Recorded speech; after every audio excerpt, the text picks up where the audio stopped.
Les Peuls, vraiment merci beaucoup. Merci. Moi, forgeron, je vous dis merci. Vous voyez le monsieur là, il vient d'expliquer l'histoire de ses grands-parents. Lui, il est fier aujourd'hui d'être John des Peuls. Il faut écouter pour comprendre. Maintenant, toi que tu aimes vite pleurer comme moi là, faut pas écouter l'histoire là, hein, parce que ça fait très mal. C'est très choquant. C'est blessant. Autant de Samori Touré, les Peuls, je vous dis merci quoi. Moi, forgeron, je dis merci aux Peuls. Samori Touré, qui n'a pas des innocents, pour aller les vendre aux Peuls riches. Est-ce qu'on se comprend bien? Maintenant là, le jour qu'ils envoient ces innocents chez les Peuls pour les revendre là, même si les Peuls n'ont pas fonds pour les payer, quand ils se retournent avec le reste des innocents, Samori Touré les jassait, selon ce que le monsieur est en train de dire dans sa vidéo. Donc, pour ne pas que Samori Touré jasse ces innocents là,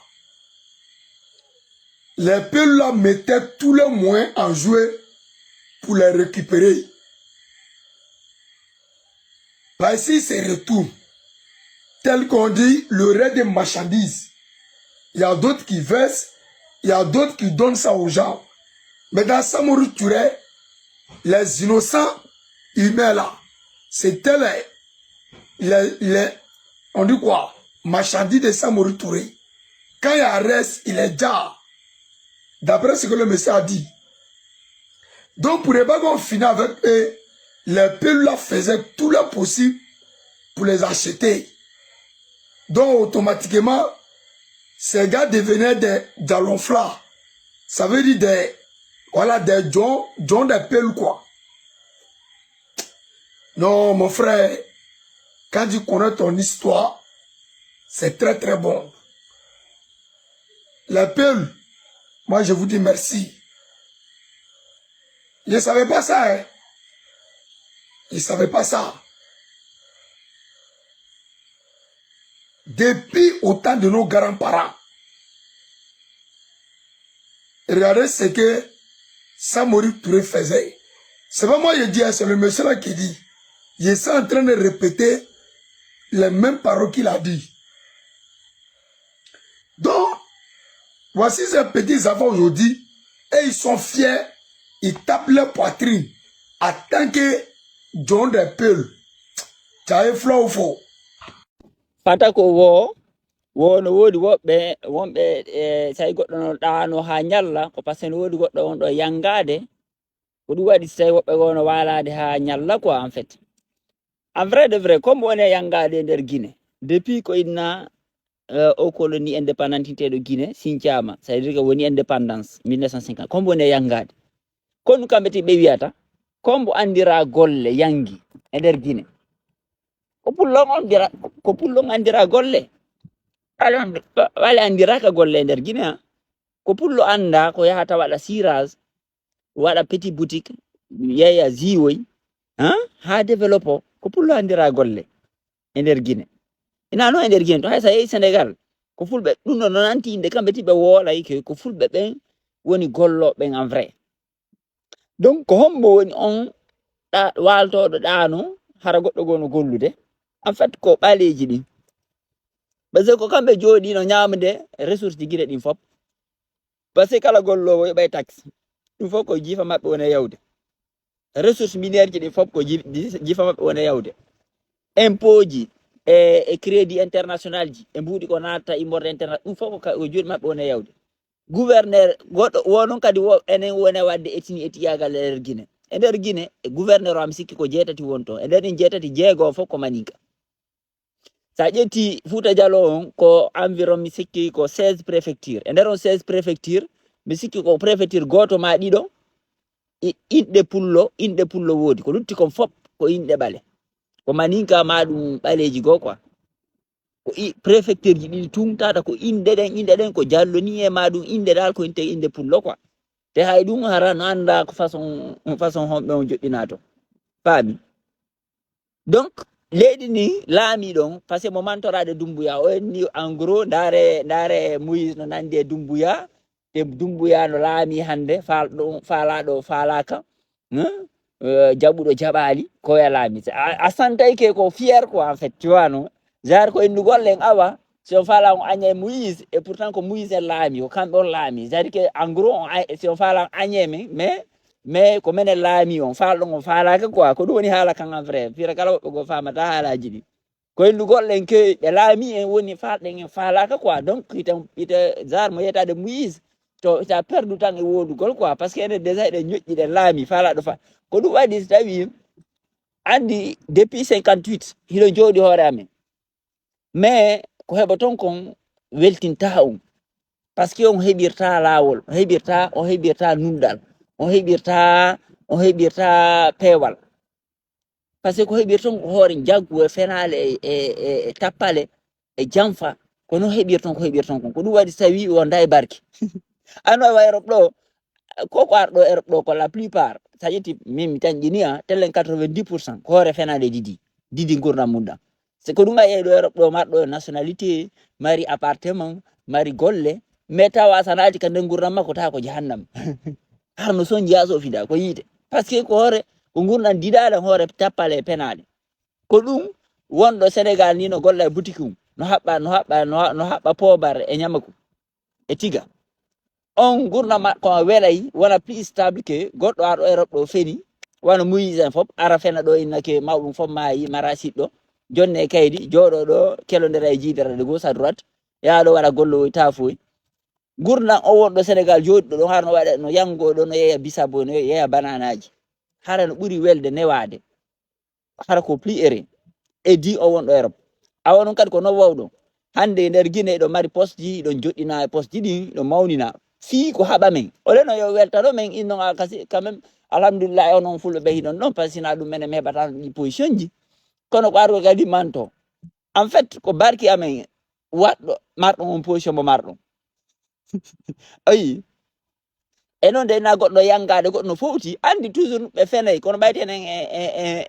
en dartata ko fenandeji maɓɓe ni andi ko ɗum États-Unis ɗo ɓaleji yawɗi e naati États-Unis ɗi har ɗi fenay ɗon ɗi ƴaggo portoɓe ɗi nanoyi ɗo wannomen esclavage